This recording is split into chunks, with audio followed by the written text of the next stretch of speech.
వచ్చారు. బాధితులంతా సమావేశాలు నిర్వహిస్తున్నారు. న్యాయం కోసం మంత్రి గొట్టిపాటిని కలిశారు బాధితులు.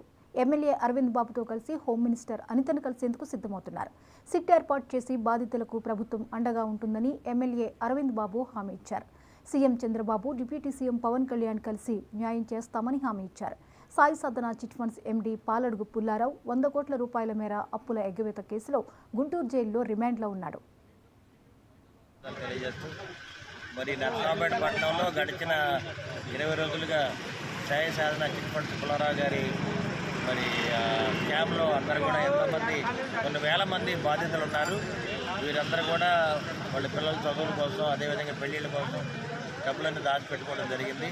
మరి ఈ విధంగా మరి సాయి సాధన చిట్ ఫండ్స్ నుంచి ప్రజలకు అన్యాయం జరిగింది కాబట్టి వ్యవస్థ మొత్తం కూడా దెబ్బతింటుంది. అందువలన వాళ్ళ ఈ బాధితులందరూ కూడా హోమ్ మినిస్టర్ కలవడానికి విజయవాడ వెళ్ళడం జరుగుతుంది. మరి ఆల్రెడీ ఈ కేసుని సిట్కి అప్పచెప్పారు కాబట్టి దీంట్లో ఐజీ గారు, ఎస్పీ గారు, డిఎస్పీ గారు అందరూ కూడా సహకారం అందజేస్తున్నారు. అదేవిధంగా హోమ్ మినిస్టర్ గారిని కలిసి మరి వారికి తగిన న్యాయం చేయమని కోరడానికి మేము అందరూ కూడా వెళ్ళడం జరుగుతుంది.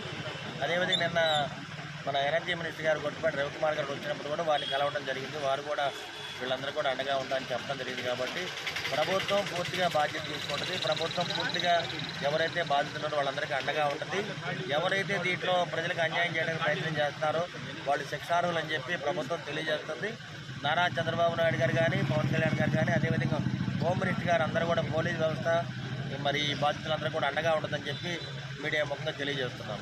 మీడియా సోదరులకు ధన్యవాదాలు తెలియజేస్తూ మరి నర్సరావుపేట పట్టణంలో గడిచిన 20 రోజులుగా సాయి సాధన చిట్ ఫండ్స్ పుల్లారావు గారి మరి క్యాంప్లో అందరూ కూడా ఎంతోమంది కొన్ని వేల మంది బాధితులు ఉన్నారు. వీరందరూ కూడా వాళ్ళ పిల్లల చదువుల కోసం, అదేవిధంగా పెళ్లిళ్ళ కోసం డబ్బులన్నీ దాచిపెట్టుకోవడం జరిగింది. మరి ఈ విధంగా మరి సాయి సాధన